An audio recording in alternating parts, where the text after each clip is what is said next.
கர்த்தருடைய பரிசுத்த நாமம் மகிமைப்படுவதாக. దేవుని పరిశుద్ధమైన నామం మహిమపరచబడును గాక. இந்த வேளையிலும் நாம் வேதாகமத்திலிருந்து ஒரு வசனத்தை நாம் தியானிப்போம். ఈ ఉదయ కాలమందు దేవుని వాక్యం నుండి ఒక వాక్యమును ధ్యానించుకుందాం. ஓசியாவின் புஸ்தகம் 2வது அதிகாரம் 14வது வசனத்தை நாம் வாசிப்போம். హోషేయ పుస్తకము 2వ అధ్యాయము 14వ వాక్యాన్ని మనం చదువుకుందాం. పిమ్మట దానిని ఆకర్షించి అరణ్యంలోనికి కొనిపోయి అక్కడ దానితో ప్రేమగా మాట్లాడుదును. கர்த்தருடைய பரிசுத்த நாமம் மகிமைப்படுவதாக. దేవుని పరిశుద్ధమైన నామమునకు మహిమ కలుగును గాక. நான் அவளை நயங்காட்டி வனாந்தரத்துக்கு அழைத்து கொண்டு போவேன் என்று ஆண்டவர் சொல்லுகிறார். పిమ్మట దాన్ని ఆకర్షించి అరణ్యంలోనికి తీసుకుని వెళ్ళుదునని దేవుడు సెలవిచ్చుచున్నాడు. நம்மை நயங்காட்டி அவர் வனாந்தரத்துக்கு அழைத்து கொண்டு போவதாக நாம் இங்க வாசிக்க கேட்டோம். మనలను ఆయన ఆకర్షించి అరణ్యంలోనికి తీసుకుని వెళ్ళుదునని చెప్పి మనం ఇక్కడ చదువుచున్నాము. அருமையானவர்களே, தேவன் அதாவது வனாந்தரம் என்று சொல்லுகிறது, அது பாடுகளை காண்பிக்கிறது. ప్రియమైన దేవుని బిడ్డలారా, అరణ్యము అని చెప్పుచున్నప్పుడు అది శ్రమలను చూపించుచున్నది. நயங்காட்டி வனாந்தரத்துக்கு அழைத்து கொண்டு போவேன் என்று ஆண்டவர் சொல்லும் பொழுது நாம் என்ன விளங்கி கொள்ளுகிறோம்? దానిని ఆకర్షించి అరణ్యంలోనికి తీసుకుని వెళ్ళుదును అని దేవుడు చెప్పినప్పుడు దీని నుండి మనము ఏమి అర్థం చేసుకొనిచున్నాము? இஸ்ரவேல் ஜனங்கள் எகிப்திலே அவர்கள் அடிமைகளாக இருந்தார்கள். ఇశ్రాయేలు ప్రజలు ఐగుప్తు దేశములో వారు దాసులుగా ఉండి ఉన్నారు. அந்த அடிமைத்தன தேசத்தில் இருந்தது நாம் பாவத்துக்கு அடிமையாக இருப்பதை அது காட்டுகிறது. ఆ దాసత్వములో ఉన్న జీవితము అని చెప్పినప్పుడు దాన్ని మనము పాపమునకు పోల్చి చెప్పవచ్చును. அந்த பஸ்காவின் இரத்தத்தின் மூலமாக அவர்கள் எகிப்தை விட்டு வெளியே வந்தார்கள். ఆ పస్కా యొక్క రక్తము మూలముగా వారు ఐగుప్తులో నుండి బయటికి వచ్చి ఉన్నారు. பஸ்கா ஆடு அடிக்கப்பட்டதின் மூலமாக எகிப்தை விட்டு வெளியே வந்தார்கள். పస్కా గొర్రెపిల్ల వధించబడుట వలన దాని మూలముగా వారు ఐగుప్తులో నుండి బయటికి వచ్చి ఉన్నారు. ஒரு காலத்தில் நாமும் கூட பாவத்திலே ஜீவித்து கொண்டிருந்தோம். ఒకనొక కాలములో మనము కూడా పాపములో జీవించుచు ఉండి ఉన్నాము. அவருடைய மரணத்தின் மூலமாக அவர் நம்மை ரட்சித்திருக்கிறார். ఆయన మరణము మూలముగా ఆయన మనల్ని రక్షించి ఉన్నారు. பாவத்திலிருந்து விடுவித்திருக்கிறார். పాపము నుంచి మనల్ని విడిపించి ఉన్నారు. இயேசு கிறிஸ்து கல்வாரியில் மரித்த அந்த மரண பலியின் மூலமாக இன்றைக்கு நாம் விடுதலையை பெற்றிருக்கிறோம். యేసుక్రీస్తు యొక్క కల్వారి బలి మూలముగా ఈ దినమందు మనము విడుదల పొందుకొని ఉన్నాము.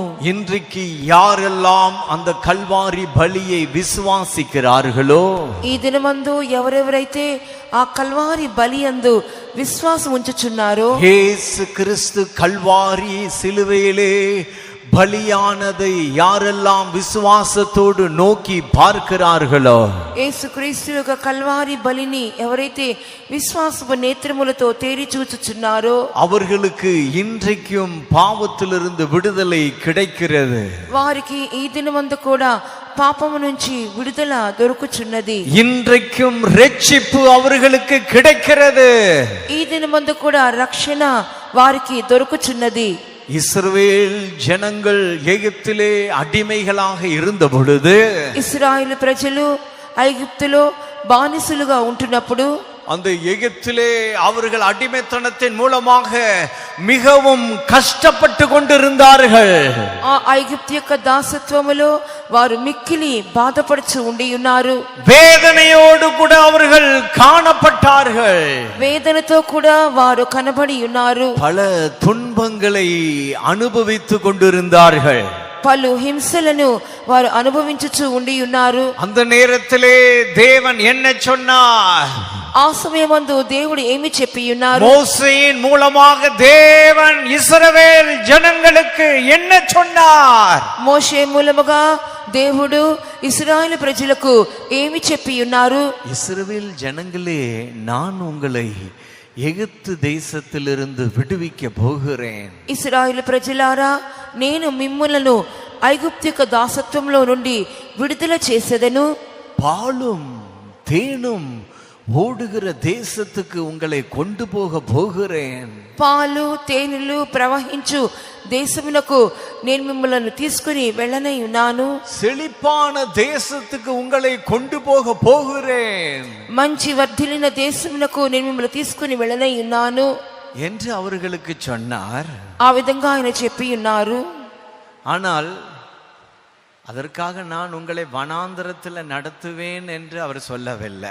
అయితే దాని నిమిత్తము నేను మిమ్ములను అరణ్యములోనికి నడిపించదను అని అయితే చెప్పలేదు. அதனால நிறைய வனாந்தரத்தில் நீங்கள் பாடுகள் எல்லாம் சகிக்க வேண்டியது வரும், அதெல்லாம் அவர் சொல்லவில்லை. అరణ్యములో అనేకమైన శ్రమలు కలుగును, వాటన్నిటిని మీరు సహించాలి అని ఏమాత్రము దేవుడు వారితో చెప్పలేదు. இந்த வனாந்தரத்தில் கொஞ்ச நாட்கள் தண்ணி இல்லாம இருக்கும் உங்களுக்கு. అరణ్యములో కొన్ని దినములు మీకు నీళ్లు లేకుండా ఉండును. இப்படியெல்லாம் கஷ்டங்களை சொல்லவில்லை. ఈ విధంగా అరణ్యములో కలిగే కష్టములను గురించి దేవుడు వారితో చెప్పలేదు. நான் உங்களை பாலும் தேனும் நல்ல தேசத்துல, செழிப்பான தேசத்துல உங்களை கொண்டு போவேன் என்று சொன்னார். నేను మిమ్ములను పాలు తేనెలు ప్రవహించేటువంటి ఒక మంచి సస్యశ్యామలం గల దేశంలోనికి తీసుకుని వెళతానని చెప్పి ఉన్నారు. நான் உங்களை வனாந்தரத்துல நடத்துவேன், నేను మిమ్మల్ని అరణ్యములో నడిపించేదను, தண்ணி ఇல்லாம కష్టப்படுவீங்க, నీళ్లు లేకుండా కష్టపడతారు. இப்படியெல்லாம் இந்த பாடுகளை சொல்லி இருந்தா, ఈ విధముగా ఒకవేళ ఆ శ్రమలను గురించి చెప్పి ఉన్నట్లయితే ஒருத்தர் எகிப்தை விட்டு வெளியில வந்திருக்க மாட்டாங்க. ఎవ్వరు కూడా ఒక్కరు కూడా ఐగుప్తులో నుండి బయటకు వచ్చేవారే కాదు. ஆண்டவர் நயங்காட்டி கொண்டு வந்தார்.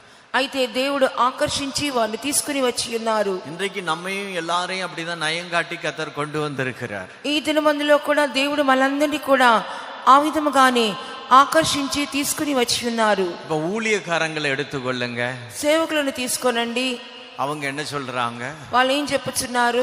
நான் அந்த சொப்பனத்தை பார்த்தேன், నేను ఆక స్వప్నమును చూచి ఉన్నాను, இந்த தரிசனத்தை நான் பார்த்தேன், ఆ దర్శనమును చూచి ఉన్నాను, ஒரு மகிமையான நகரத்தை கண்டேன், ఒక మహిమగల నగరమును చూచి ఉన్నాను, சீயோனை கண்டேன், సియోని చూచి ఉన్నాను. கர்த்தர் என்னை அழைத்தார், దేవుడు మమ్మల్ని పిలిచి ఉన్నారు, பேர் சொல்லி அழைத்தார். పేరు పెట్టి పిలిచి ఉన్నారు. இப்படியெல்லாம் அவர்கள் சொப்பனம் தரிசனங்கள் எல்லாம் பார்க்கிறார்கள். ఈ విధముగా వాళ్ళు స్వప్నములను దర్శనములను చూచుచున్నారు. நல்ல ஒரு பிரகாசமான தேசத்தை எனக்கு காண்பித்தார், మంచి ప్రకాశవంతమైన దేశమును నాకు చూపించి ఉన్నారు. இதற்காகவே நான் உன்னை அழைத்திருக்கிறேன் என்று என்னோடு பேசினார். దీని కొరకే నేను పిలిచి ఉన్నానని నాతో మాట్లాడి ఉన్నారు. இப்படி எல்லாம் கர்த்தர் அவங்க பேசினதை சாட்சியில சொல்றாங்க. ఈ విధంగా దేవుడు వారితో మాట్లాడినది సాక్ష్యములో మనం వినుచున్నాము. ஆனா இப்படி எல்லாம் இந்த ஊழியத்துல நீ பாடுபட வேண்டியது வரும்.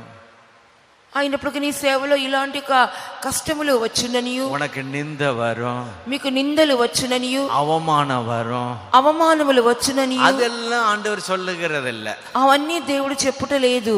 நயங்காட்டி ஊழியத்துக்கு கொண்டு வந்துடுறார். ఆకర్షించి దేవుడు సేవకు తీసుకుని వచ్చి ఉన్నారు. விசுவாசிகளையும் அப்படிதான் கொண்டு வர்றார். విశ్వాసులను కూడా దేవుడు అలాగునే తీసుకుని వచ్చి ఉన్నారు. எத்தனையோ விசுவாசிகள் சாட்சி கொடுக்கறாங்க இல்லையா? ఎంతమంది విశ్వాసులు కూడా సాక్ష్యాలు చెప్తూ ఉన్నారు కదా. இதுதான் கர்த்தர் என்னோடு சொப்பனத்துல பேசினார், దేవుడు నాతో కలలతో మాట్లాడి ఉన్నారు, தரிசனத்துல பேசினார், దర్శనములలో మాట్లాడి ఉన్నారు, மகிமையான ஒரு புதிய எருசலேமை காட்டினார், మహిమగల నూతన యెరూషలేమును చూపించి ఉన్నారు. இந்த சத்தியத்துக்கு நீ வர வேண்டும் என்று என்னோடு பேசினார், ఈ సత్యంలోకి రావాలని నాతో మాట్లాడి ఉన్నారు, இந்த புதிய எருசலேமுக்கு உன்னை அழைத்திருக்கிறேன் என்று சொன்னார். ఆ నూతన యెరూషలేముకు మిమ్మల్ని పిలిచి ఉన్నానని చెప్పి ఉన్నారు. அப்ப இது இப்படி எல்லாம் பேசுகிறார். ఈ విధంగా దేవుడు మాట్లాడుచున్నను.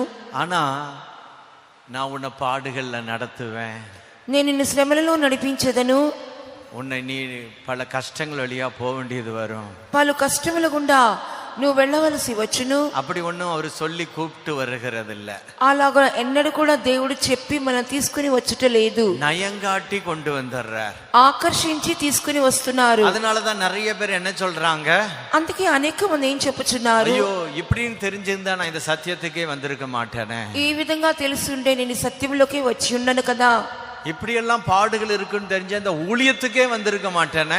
ఇటువంటి శ్రమలు ఉన్నాయని తెలిస్తే ఈ సేవకే వచ్చి ఉండే వారము కాదు కదా. அதுக்கு காரணம் என்ன? దానికి కారణం ఏంటి? கர்த்தர் நயங்காட்டி வனாந்தரத்துக்கு கொண்டு வருகிறார். దేవుడు ఆకర్షించి అరణ్యంలోనికి తీసుకొని వచ్చుచున్నారు. பாடுகளை ஆரம்பத்திலே சொல்லிவிட்டா ஒருத்தரும் வரமாட்டாங்க. శ్రమలను గురించి ప్రారంభంలోనే చెప్పినట్లయితే ఎవ్వరునూ రారు. அதனால அவர் நயங்காட்டி வனாந்தரத்துக்கு கொண்டு வருகிறார். అందుకనే ఆయన ఆకర్షించి అరణ్యంలోనికి తీసుకుని వచ్చుచున్నారు. இந்த வனாந்தரத்துல தேவன் நம்மோடு கூட இருக்கிறார். ఈ అరణ్యములో దేవుడు మనతో ఉంటున్నారు. அவரே நம்மை அழைத்து கொண்டு வருகிறார் வனாந்தரத்துக்கு. ఆయనే మనల్ని పిలుచుకొని అరణ్యములోనికి తీసుకుని వచ్చుచున్నారు. அப்படி என்றால் நாம் என்ன விளங்கிக் கொள்ளுகிறோம்? అట్లయితే మనం ఏం అర్థం చేసుకొనిచున్నాము? நாம் வனாந்தரத்துக்கு வர வேண்டும், మనము అరణ్యంలోనికి రావలెను, பாடுகளுக்கு ஒப்பு கொடுக்க வேண்டும், శ్రమలకు అప్పగించుకొనవలెను. வனாந்தரத்துக்கு வந்தால் தேவன் நம்மோடு கூட இருப்பார். అరణ్యంలోనికి వచ్చినప్పుడు దేవుడు మనతో ఉండెదరు.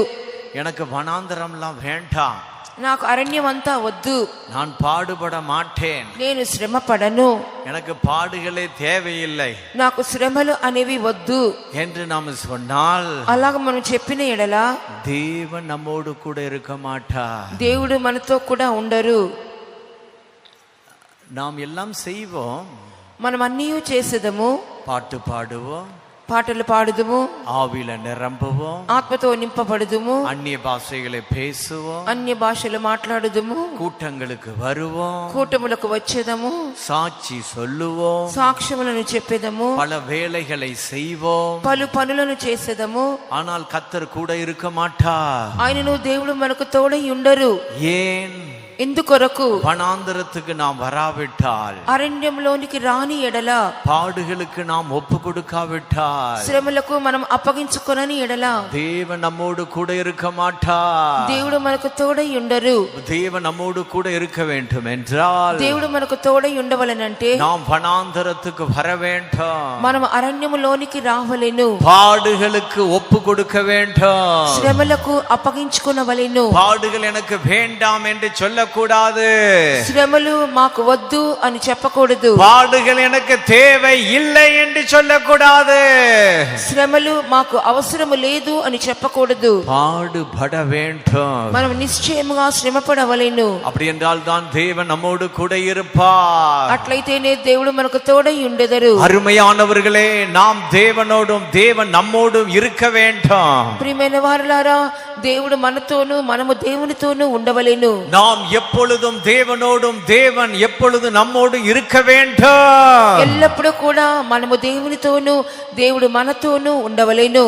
தேவன் நம்மோடு கூட இருப்பார் என்றால் దేవుడు మనతో కూడా ఉన్నట్లయితే இந்த வாழ்க்கை எப்படி இருக்கும் தெரியுமா? ఆ జీవితం ఎలాగుండునో తెలియనా?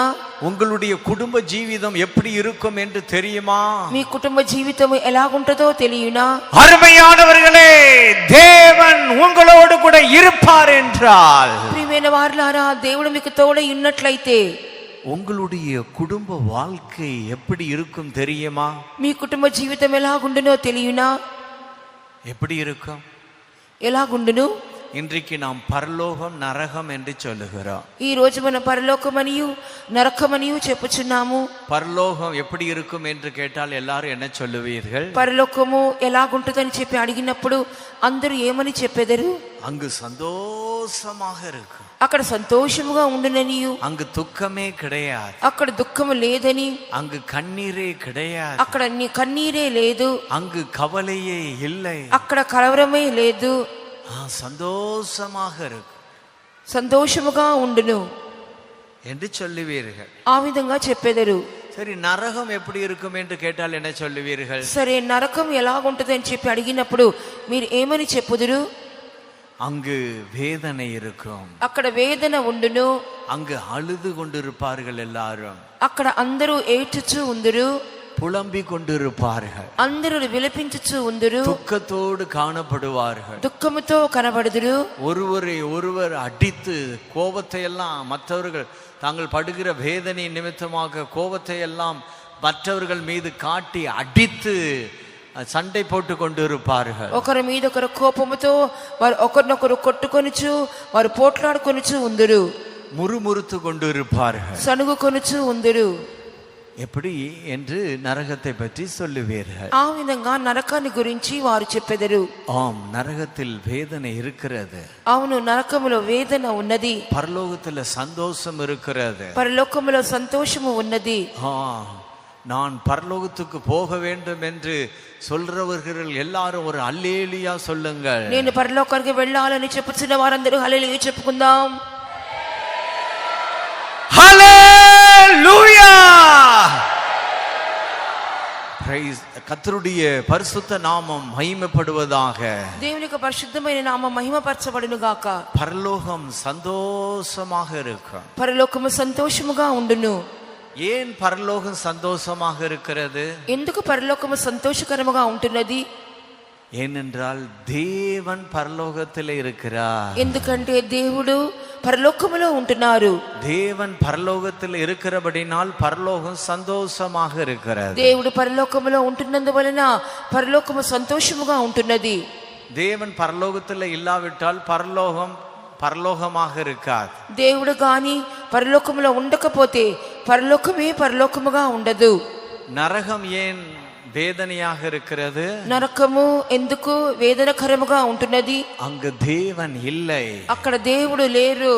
ஆகையால் நரகம் நரகமாக இருக்கிறது. అందువల్ల నరకము నరకముగా ఉంటున్నది.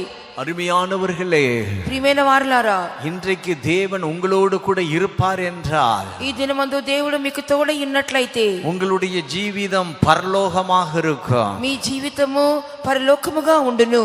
உங்களுடைய குடும்பத்திலே வீட்டிலே தேவன் இருப்பார் என்றால் మీ కుటుంబములో మీ ఇంటిలో దేవుడు ఉన్నట్లయితే உங்களுடைய வீடு பரலோகமாக இருக்கும். మీ యొక్క ఇల్లు పరలోకముగా ఉండును. உங்களுடைய குடும்ப வாழ்க்கையிலே தேவன் இருப்பார் என்றால் మీ కుటుంబ జీవితములో దేవుడు ఉన్నట్లయితే உங்களுடைய குடும்ப வாழ்க்கை பரலோகமாக இருக்கும். మీ కుటుంబ జీవితమే పరలోకముగా ఉండును. ஒருவேளை நீங்கள் கிறிஸ்தவர்களாக இருக்கலாம், ఒకవేళ మీరు క్రైస్తవులుగా ఉండవచ్చు, விசுவாசிகளாக இருக்கலாம், విశ్వాసులుగా ఉండవచ్చు, ஆவியில நிரம்பலாம், ఆత్మతో నింపబడవచ్చును, அந்நிய பாஷைகளை பேசலாம், అన్య భాషలు మాట్లాడవచ్చును, சாட்சி சொல்லலாம், సాక్ష్యము చెప్పవచ్చును, பாட்டு பாடலாம். పాటలు పాడవచ్చును. ஆனால் தேவன் உங்களோடு கூட இல்லை என்றால் ఆయనను దేవుడు మీకు తోడుగా లేకపోతే உங்களுடைய வாழ்க்கை நரகமாக இருக்கும். మీ జీవితము నరకముగానే ఉండును. உங்களுடைய வீடு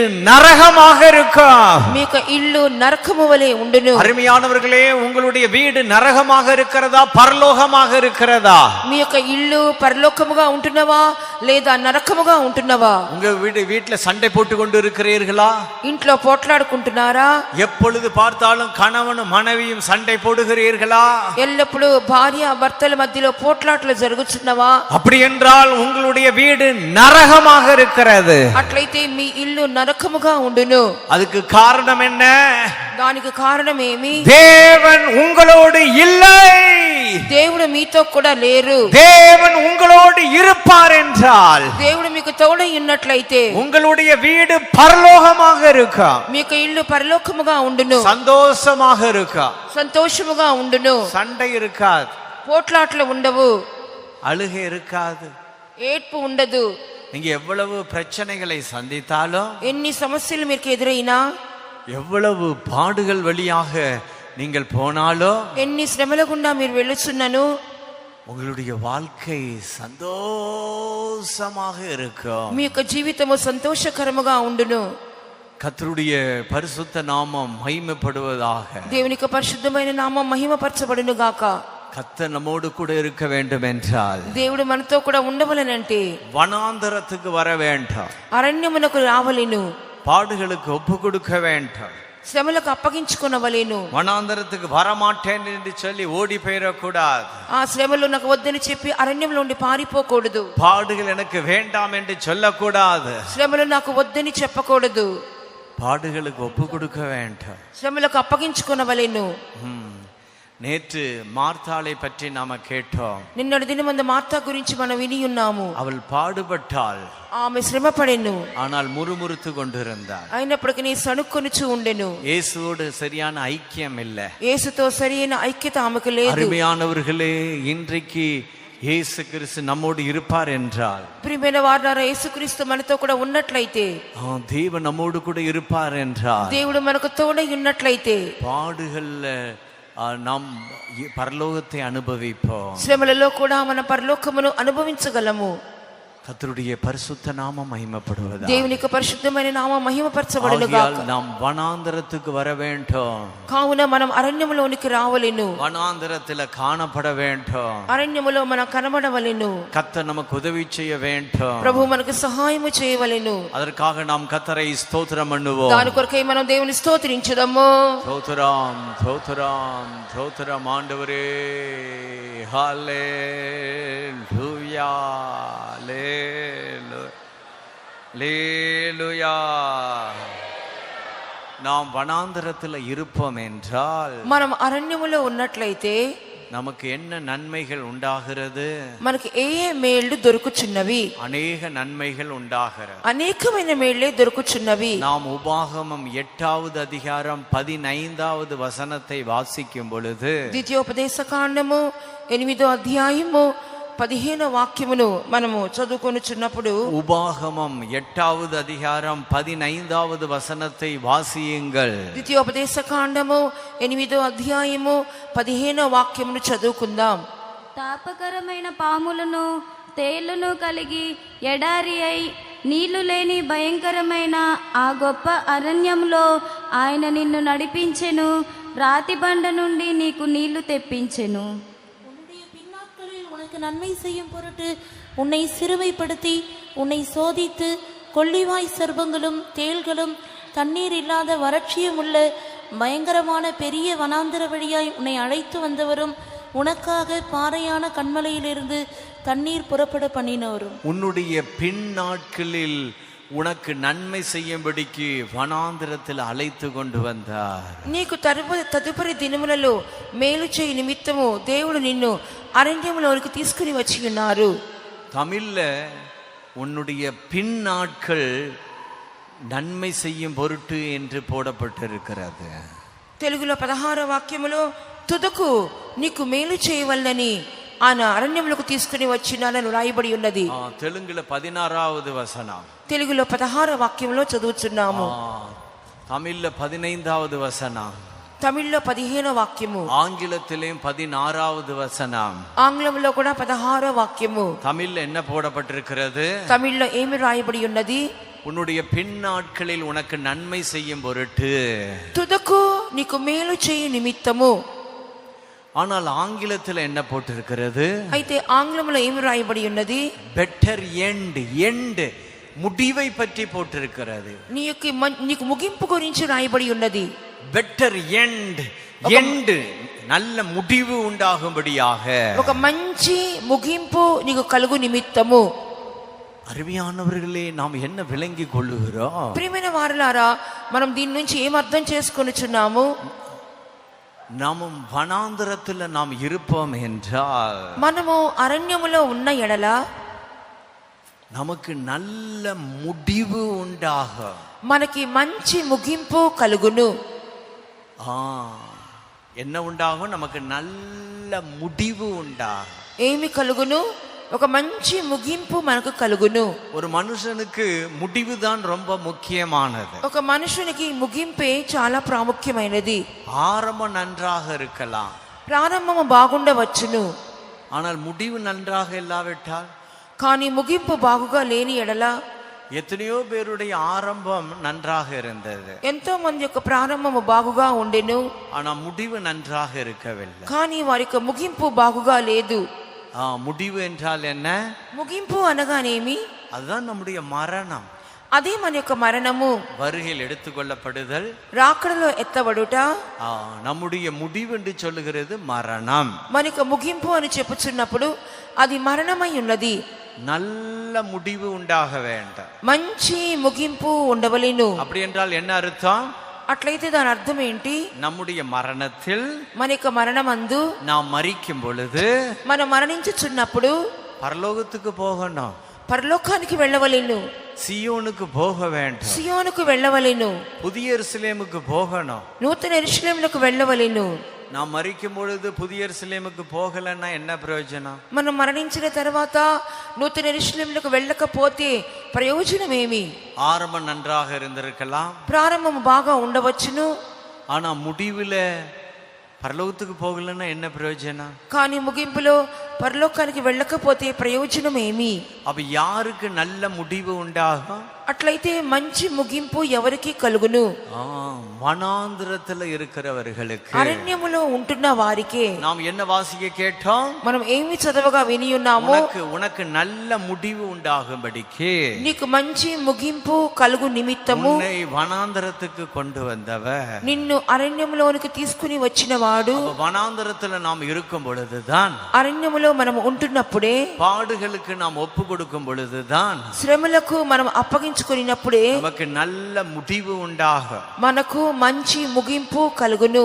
மரிக்கும் பொழுது பரலோகத்துக்குள்ள பிரவேசிப்போம், మరణించినప్పుడు మన పరలోకములోనికి ప్రవేశించుదుము. பாடுகளை விட்டு தப்பி ஓடுவோம் என்றால், శ్రమలను విడిచి తప్పించుకొని పారిపోయిన ఎడల, பாடுகள் வேண்டாம் என்று சொல்லுவோம் என்றால், శ్రమలు మాకు వద్దు అని చెప్పిన ఎడల, பாடுகள் வேண்டாம் என்று தப்பி ஓடக்கூடாது. శ్రమలు వద్దు అని చెప్పి తప్పించుకొని పారిపోకూడదు. இன்றைக்கு நிறைய குடும்பத்துல நீங்க பாருங்க, ఈ దినములు అనేక మంది కుటుంబాలలో చూడండి, எல்லா குடும்பத்திலும் இல்ல, అన్ని కుటుంబాల్లో కాదు గాని ஒரு சில குடும்பத்துல நீங்க பாருங்க, కొన్ని కుటుంబంలో మనం చూసినప్పుడు மனைவி என்ன சொல்றாங்க? భార్య ఏం చెప్పుచున్నారు? எல்லா குடும்பத்திலும் இல்ல, అన్ని కుటుంబంలో కాదు, ஒரு சில குடும்பத்துல மனைவி என்ன சொல்றாங்க? కొన్ని కుటుంబంలో భార్యలైన వారు ఏం చెప్పుచున్నారు? என்னாலலாம் இந்த புருஷனோட ஜீவிக்க முடியாது, నేను ఈ భర్తతో, ఇలాంటి భర్తతో జీవించలేను. எவன் இந்த புருஷன் கிட்ட போய் ஜீவிப்பான்? ఎవరు ఇటువంటి భర్తతో జీవించగలుగుతారు? என்னாலலாம் இந்த புருஷன் கிட்ட ஜீவிக்க முடியாது, నేనైతే ఇటువంటి భర్తలతో జీవించలేను, நான் இந்த புருஷன் கிட்ட ஜீவிக்க மாட்டேன் నేను ఇటువంటి భర్తతో నీకు జీవించను என்று சொல்லி அவங்க అమ్మా வீட்டுக்கு ஓடி போறாங்க.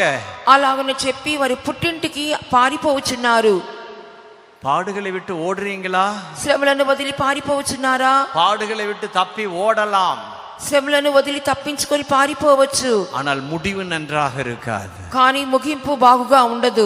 மரிக்கும் பொழுது பரலோகத்துக்கு போக முடியாது, మరణించిన తర్వాత పరలోకమునకు వెళ్ళలేము. பரலோகத்துக்கு போகணும்னு எத்தனை பேர் வாஞ்சிக்கிறீங்க? పరలోకానికి వెళ్ళాలని ఎంతమంది వాంఛిస్తున్నారు? அப்படி என்றால் வனாந்தரத்துல இருக்கணும், అట్లయితే తప్పకుండా అరణ్యములో ఉండవలెను. ஆண்டவர் வனாந்தரத்துக்கு உங்களை கொண்டு போகிறார், దేవుడు మిమ్మల్ని అరణ్యములోనికి తీసుకుని వెళ్ళుచున్నారు. புருஷனை விட்டு ஓடி அம்மா வீட்டுக்கு ஓடி போகாதீங்க, భర్త ఇంటి నుండి పారిపోయి మీ అమ్మ ఇంటికి వెళ్ళిపోవద్దు. சில குடும்பத்துல கணவன்மார்கள் என்ன சொல்லுகிறார்கள்? కొన్ని ఇళ్లలో భర్తలైన వారు ఏం చెప్పుచున్నారు? என்னாலெல்லாம் இந்த மனைவி கிட்ட ஜீவிக்க முடியாது, నేను ఇటువంటి భార్యలతో జీవించలేను. சில வீட்டுல என்ன சொல்லுகிறார்கள்? కొంతమంది ఇళ్లలో ఏం చెప్పుచున్నారు? மனைவிமார்கள் என்ன சொல்லுகிறார்கள்?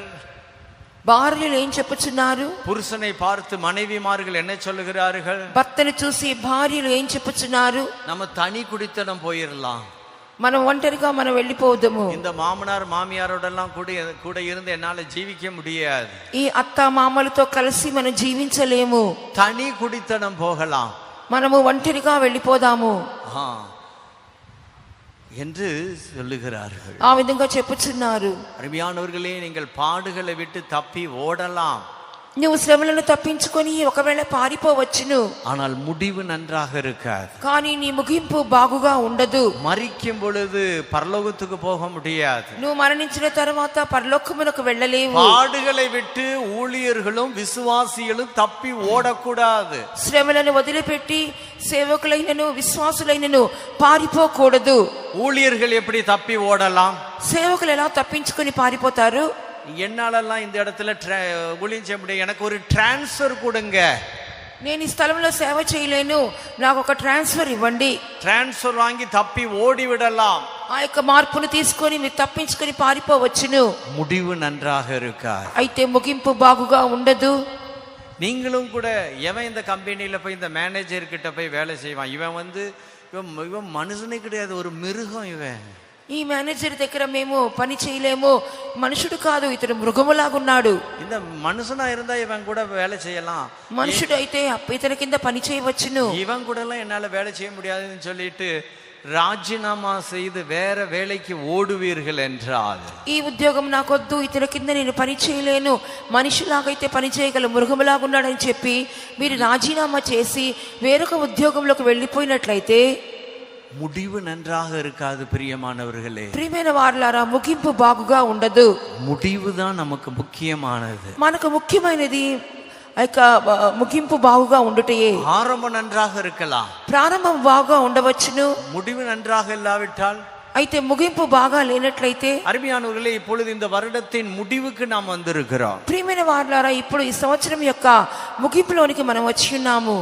நாளைக்கு ஆனா புதிய மாதம் நவம்பர் மாதம் வந்துடும். రేపు నూతన మాసము నవంబర్ నెల వరలోకి వెళ్ళుదుము. அப்புறம் அடுத்த ஒரே ஒரு மாதம் தான் இருக்கு இந்த வருஷத்தை முடிக்கிறதுக்கு. తర్వాత మనకి ఈ సంవత్సరం ముగింపునకు ఇంకా ఒకే ఒక్క నెల మిగిలి ఉండును. இந்த வருடத்தின் கடைசி பகுதிக்கு நாம் வந்திருக்கிறோம். ఈ సంవత్సరం యొక్క చివరి భాగంలోనికి మనం వచ్చి ఉన్నాము. இந்த வேளையிலே வருஷத்தின் முடிவுக்கு வந்ததான நாம் நம்முடைய முடிவை பற்றி சிந்தித்து பார்ப்போம். ఈ సంవత్సరం యొక్క ముగింపులోనికి వచ్చిన మనము మన యొక్క ముగింపు ఎలాగుందో మనం చూసుకోవాలను.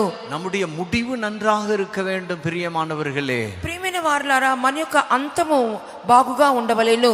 இன்றைக்கு கர்த்தர் நம்மை அபிஷேகம் பண்ணி ராஜாக்களாக மாற்றி இருக்கிறார். ఈ దినమందు దేవుడు మనల్ని అభిషేకించి రాజులుగా మార్చి ఉన్నారు. அபிஷேகம் பழைய ஏற்பாட்டு காலத்தில் அபிஷேக தைலத்தை தலையிலே வார்த்து ராஜாக்கள் ஆக்கினார்கள். పాత నిబంధన కాలంలో చూసినప్పుడు రాజులకు తల మీద అభిషేక తైలమును పోసి వారిని రాజులుగా అభిషేకించి ఉన్నారు. புதிய ஏற்பாட்டு காலத்திலே தேவன் பரிசுத்த ஆவியினாலே நம்மை அபிஷேகம் பண்ணி రాజాக்களாக மாற்றி இருக்கிறார். నూతన నిబంధనలో దేవుడు మనల్ని అభిషేకించి రాజులుగా మార్చి ఉన్నారు. அபிஷேகம் பெற்றதான நாம் எல்லாருமே ராஜாக்கள் தான். అభిషేకం పొందుకున్న మనమందరము కూడా రాజులమై ఉన్నాము. அபிஷேகம் பெற்றவர்கள் எல்லாரும் ஒரு அல்லேலூயா சொல்லுங்கள். అభిషేకం పొందిన వారందరూ హల్లెలూయా చెప్పుకుందాం. ஹல்லேலூயா. அபிஷேகம் பெற்றிருக்கிற நாம் எல்லாருமே ராஜாக்கள். అభిషేకం పొందుకున్న మనమందరము కూడా రాజులమై ఉన్నాము. பழைய ஏற்பாட்டு காலத்துல இருந்ததான ராஜாக்களை அவர்களுடைய வாழ்க்கையை நீங்கள் பார்க்கும் பொழுது, పాత నిబంధన కాలంలో జీవించినటువంటి రాజుల యొక్క జీవితాలు మనం చూసినప్పుడు, வெளிப்படுத்தல் 1வது அதிகாரம் 6வது வசனத்துல அபிஷேகத்தினால நாம் எல்லாருமே ராஜாக்கள். ప్రకటన గ్రంథం 1వ అధ్యాయము 6వ వాక్యములో అభిషేకం మూలంగా అందరము రాజులమై ఉన్నామని చదువుచున్నాము. நாம் அபிஷேகம் பெற வேண்டும். కాబట్టి మనం అభిషేకాన్ని పొందుకున్నవారు. யாராவது அபிஷேகம் பெறாமல் இருக்கிறீர்களா? ఎవరైనా ఇంకా అభిషేకం పొందకుండా ఉంటున్నారా? அபிஷேகத்துக்காக காத்திருந்து பெற்றுக்கொள்ளுங்கள். అభిషేకం కొరకు కనిపెట్టి పొందుకొనుడి. இன்று மதியம் கூட 3 மணிக்கு 2:30 மணிக்கு காத்திருப்பு கூட்டம் இருக்கிறது. ఈ రోజు మధ్యాహ్నం కూడా 2:30 గంటలకు కనిపెట్టు కూటం ఇక్కడ జరుగును. ஒவ்வொரு வாரமும் சனிக்கிழமை தோறும் ఫెయిత్ హోమ్‌లో కాத்திருப்பு కూటం இருக்கிறது. ప్రతిరోజు శనివారం సాయంత్రము విశ్వాస గృహమందు మనకు కనిపెట్టు కూటము జరుగును. காத்திருப்பு கூட்டத்துக்கு வாருங்கள்.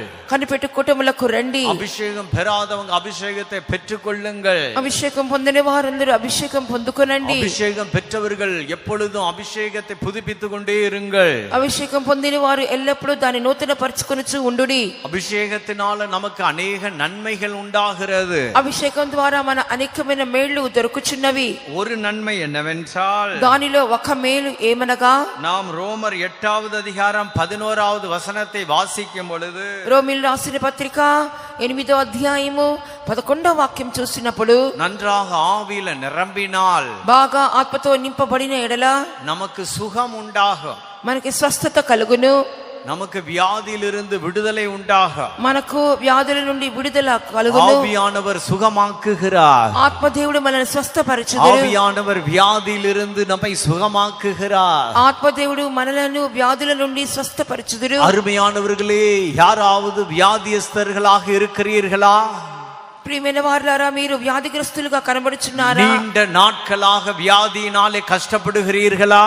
దీర్ఘకాలముగా వ్యాధులతో కష్టపడుచున్నారా? கவலைப்படாதிருங்கள். కలవరపడవద్దు. அபிஷேகத்தை பெற்றுக் கொள்ளுங்கள். అభిషేకమును పొందుకొనుడి. நன்றாக ஆவியில நிரம்புங்கள். బాగుగా ఆత్మతో నింపబడుడి. ஆவியில நிரம்ப நிரம்ப ఆత్మతో నింపబడగా నింపబడగా ஆவியானவர் உங்களை குணமாக்குவார். ఆత్మదేవుడు మిమ్మల్ని స్వస్థపరచును. எப்பேற்பட்ட வியாதியாக இருந்தாலும் சரி, ఎటువంటి వ్యాధి అయినను సరే, உங்களை குணமாக்க ஆவியானவரால் முடியும். మిమ్మల్ని స్వస్థపరచుటకు ఆత్మదేవునికి సాధ్యము. ஒரு நிமிடம் கண்களை மூடுங்கள். అందరూ ఒక నిమిషం కళ్ళు ஒரு మూసుకుందాం. நிமிடம் ஆவியானவரை நோக்கி கூப்பிடுங்கள். ఒక నిమిషం ఆత్మదేవుని చూసి మొరపెట్టండి. ஆவியானவரே என்னை குணமாக்க, ఆత్మదేవా నన్ను స్వస్థపరచు. ஆவியானவரே என்னை சுகமாக்க.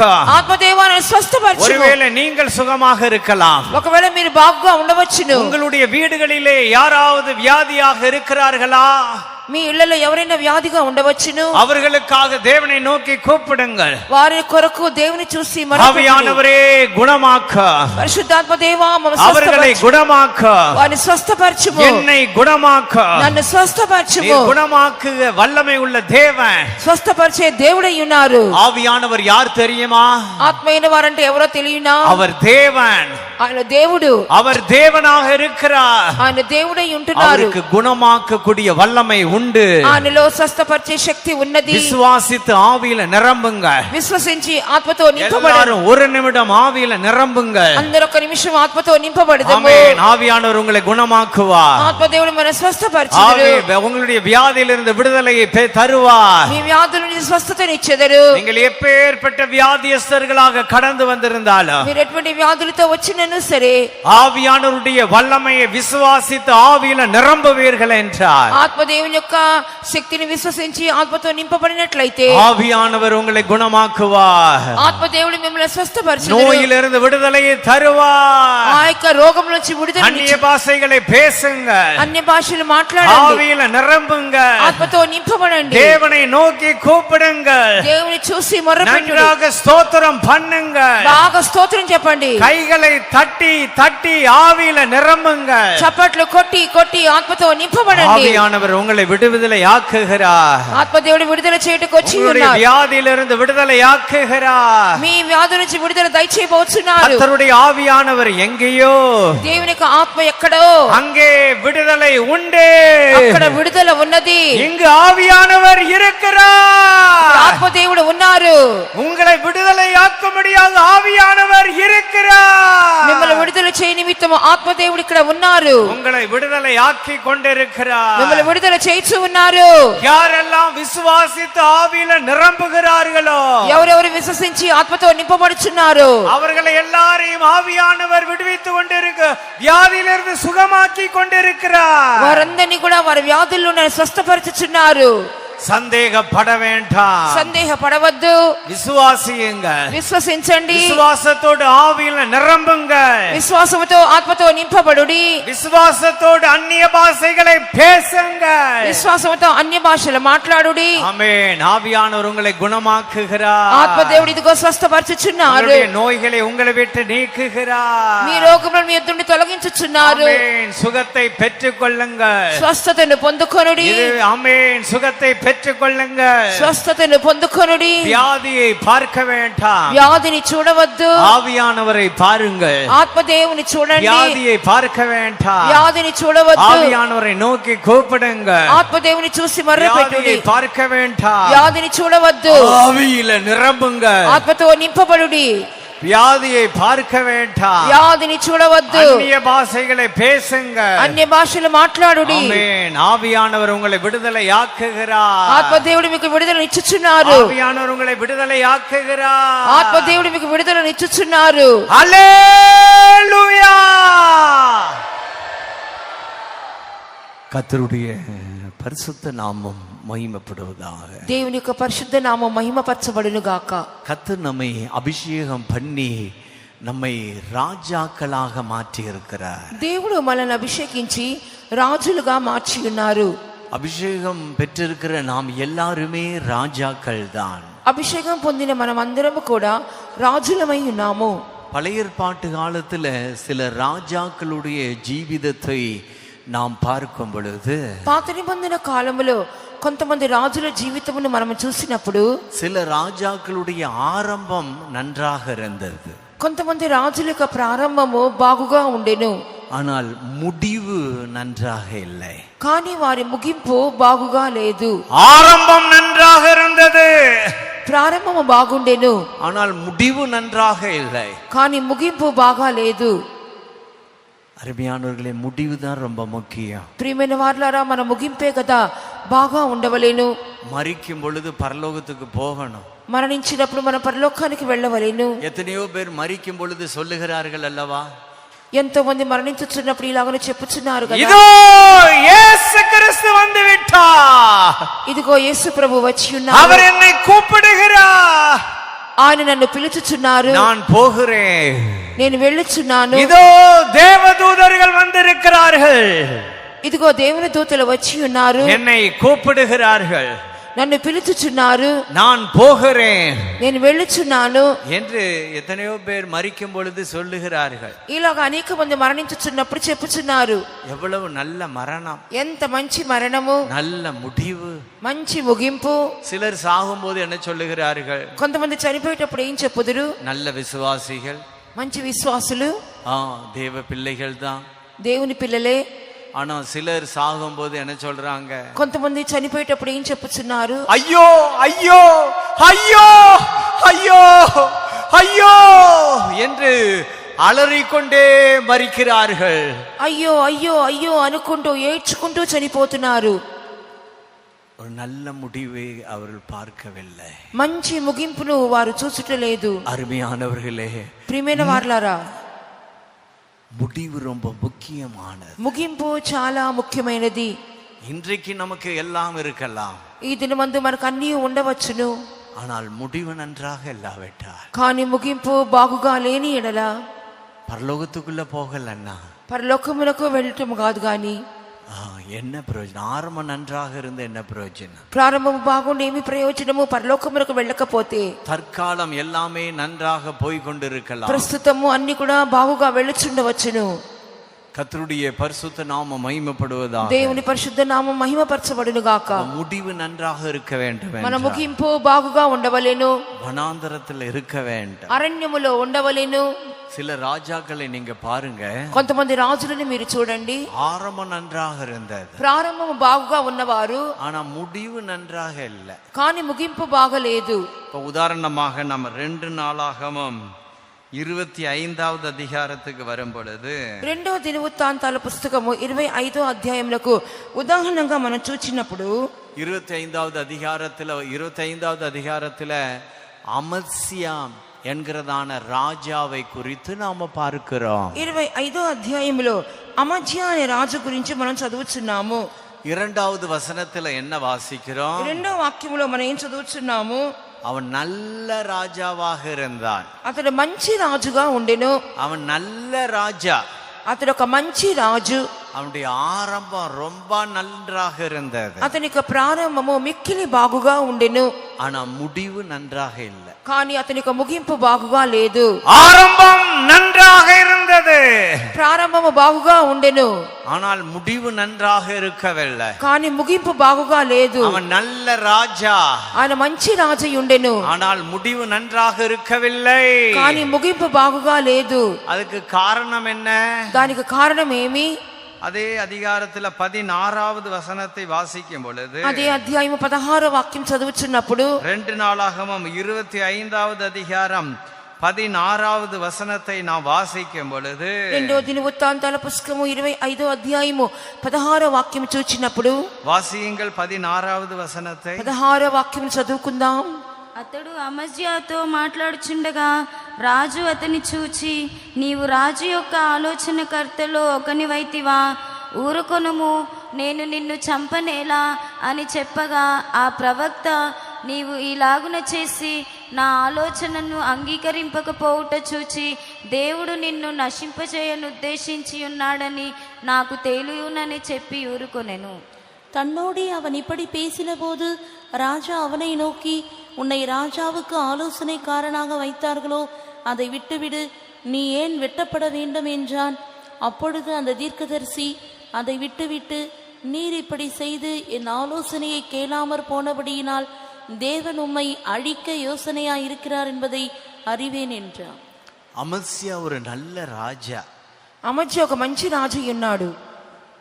ஆரம்பம் நன்றாக இருந்தது, ప్రారంభం బాగుగా ఉండెను, ஆனால் முடிவு நன்றாக இருக்கவில்லை. కానీ ముగింపు బాగా లేదు. அதுக்கு காரணம் என்ன? దానికి కారణం ఏమి? ஆலோசனையை அவன் ஏற்கவில்லை, ఆలోచనను అతడు అంగీకరించనందువలన ஆலோசனையை தள்ளிவிட்டான். ఆలోచనను త్రోసిపుచ్చెను, தேவ ஆலோசனையை ஏற்றுக்கொள்ளவில்லை, దేవుని ఆలోచనను అతడు అంగీకరించలేదు. நல்ல ஆலோசனையை தள்ளிவிட்டான், మంచి ఆలోచనను అతడు త్రోసివేసెను. அதனால் அவனுடைய முடிவு நன்றாக இருக்கவில்லை. అందువల్ల అతనికి ముగింపు బాగుగా లేదు. ஆரம்பம் நன்றாக இருந்தது, ప్రారంభం బాగుగా ఉండెను, முடிவு நன்றாக இருக்கவில்லை. ముగింపు బాగుగా లేదు. அதுக்கு காரணம் ஆலோசனையை தள்ளிவிட்டான், దానికి కారణము ఆలోచనను త్రోసిపుచ్చెను. தேவ ஆலோசனையை தள்ளிவிட்டான். దేవుని ఆలోచన అతడు త్రోసిపుచ్చెను. அருமையானவர்களே, இன்றைக்கு நம்முடைய முடிவு நன்றாக இருக்க வேண்டும் என்றால், ప్రియమైన వారలారా, ఈ దినములలో మన ముగింపు బాగుగా ఉండవలనంటే, நன்றாக ஆரம்பம் நன்றாக இருந்தது, ప్రారంభం బాగుగా ఉండెను, தற்காலத்துல எல்லாமே நன்றாக போய்கொண்டிருக்கிறது, ప్రస్తుతము సమస్తములో సరిగా జరుగుచూ ఉండెను, ஆனால் முடிவு நன்றாக இருக்க வேண்டும் என்று. కానీ ముగింపు బాగుగా ఉండవలనంటే, முடிவுனா என்ன? ముగింపు అనగానే ఏమి? மரிக்கும் பொழுது మరణించేటప్పుడు நாம பரலோகத்துக்குள்ள போக வேண்டும். మనం పరలోకమునకు వెళ్ళవలెను. மரிக்கும் பொழுது புதிய எருசலேம் சியோனுக்கு போக வேண்டும். మనం మరణించేటప్పుడు నూతన యెరూషలేము సియోనుకు వెళ్ళవలెను. அப்படி போகணும்னு சொன்னா, ఆ విధంగా వెళ్ళవలనంటే, புதிய எருசலேம் சியோனுக்கு போகணும்னு சொன்னா, నూతన యెరూషలేము సియోనుకు మనం వెళ్ళవలనంటే என்ன செய்ய வேண்டும்? ఏమి చేయవలెను? ஆலோசனையை தள்ளிவிடக்கூடாது, ఆలోచనను మనం త్రోసివేయకూడదు, தேவ ஆலோசனையை தள்ளிவிடக்கூடாது, దేవుని ఆలోచనలు మనం త్రోసివేయకూడదు, நல்ல ஆலோசனையை தள்ளிவிடக்கூடாது, మంచి ఆలోచనలు మనం త్రోసివేయకూడదు. ஞானஸ்நானம்ங்கிறது ஒரு ஆலோசனை, தேவ ஆலோசனை. బాప్తిసం అనేది కూడా దేవుని యొక్క ఒక ఆలోచన లేక సంకల్పం అయి ఉన్నది. ஞானஸ்நானம் என்று சொல்லுகிறது அது தேவனுடைய ஆலோசனை. బాప్తిసం అనేది అది దేవుని యొక్క ఒక ఆలోచన లేక సంకల్పము. லூக்காவின் புஸ்தகம் 7வது அதிகாரம் 40வது வசனத்தை வாசிக்கும் பொழுது, లూకా సువార్త 7వ అధ్యాయం 40వ వాక్యం మనం చదివినప్పుడు, லூக்காவின் புஸ்தகம் 7வது அதிகாரம் 40வது வசனத்தை வாசியுங்கள். లూకా సువార్త 7వ అధ్యాయం 30వ వాక్యము. అందుకు యేసు, సీమోను, నీతో ఒక మాట చెప్పవలనని ఉన్నానని అతనితో అనగా, 30వ వాక్యం 40 30 வாசிங்க. பரிசேயரும் நியாய சாஸ்திரிகளுமோ அவனாலே ஞானஸ்நானம் பெறாமல் தங்களுக்கு கேடுண்டாக தேவனுடைய ஆலோசனையை தள்ளிவிட்டார்கள். పరిసయ్యులను ధర్మశాస్త్రోపదేశకులను అతని చేత బాప్తిస్మం పొందక తమ విషయమైన దేవుని సంకల్పమును నిరాకరించిరి. கர்த்தருடைய பரிசுத்த நாமம் மகிமைப்படுவதாக. దేవుని పరిశుద్ధ నామమునకు మహిమ కలుగును గాక. லூக்காவின் புஸ்தகம் 7வது அதிகாரம் 30வது வசனம். లూకా సువార్త 7వ అధ్యాయము 30వ వాక్యము. கர்த்தருடைய பரிசுத்த நாமம் மகிமைப்படுவதாக. దేవుని పరిశుద్ధ నామం మహిమపరచబడును గాక. ஞானஸ்நானம் என்று சொல்லுகிறது தேவ ஆலோசனை. బాప్తిసం అని చెప్పినప్పుడు దేవుని సంకల్పము. தேவ ஆலோசனை தள்ளிவிடக்கூடாது. దేవుని సంకల్పమును నిరాకరించకూడదు. யாராவது ஞானஸ்நானம் எடுக்காமல் இருக்கிறீர்களா? ఎవరైనా ఇంకను బాప్తిసం తీసుకునకుండా ఉంటున్నారా? கன்வென்ஷன்ல கூட ஞானஸ்நானம் கொடுப்பார்கள். కన్వెన్షన్ లో కూడా బాప్తిసాలు ఇచ్చెదరు. நாளைக்கு கூட ஒருவேளை ஞானஸ்நானம் கொடுப்பார்கள். రేపటి దిన ఉదయకాలము బాప్తిసములు ఇచ్చెదరు. இல்லாவிட்டால் சண்டே ஞாயிற்றுக்கிழமை ஞானஸ்நானம் கொடுப்பார்கள். లేదా ఆదివారం ఉదయకాలము కూడా బాప్తిసములను ఇచ్చెదరు. ஞானஸ்நானம் எடுங்கள். బాప్తిసం తీసుకోనండి. ஞானஸ்நானம் எடுக்க மாட்டேன் என்று சொல்லாதீர்கள். బాప్తిసం తీసుకొనను అని చెప్పవద్దు. ஞானஸ்நானம் தேவ ஆலோசனையாக இருக்கிறது. బాప్తిస్మము దేవుని ఆలోచన అయ్యున్నది. அமத்சியா தேவ ஆலோசனையை தள்ளிவிட்டார். అమధ్య ఆ విధముగా దేవుని ఆలోచనను నిరాకరించెను. ஆகையால் முடிவு நன்றாக இருக்கவில்லை. కావున ముగింపు బాగుగా లేదు. நாமும் தேவ ஆலோசனை தள்ளிவிட்டால் முடிவு நன்றாக இருக்காது. మనం కూడా దేవుని ఆలోచన త్రోసిపుచ్చిన ఎడల మన ముగింపు కూడా మంచిగా ఉండదు. இன்றைக்கு நாம் ஞானஸ்நானம் எடுத்திருக்கலாம். ఈ రోజు మనం బాప్తిసం తీసుకుని ఉండవచ్చును.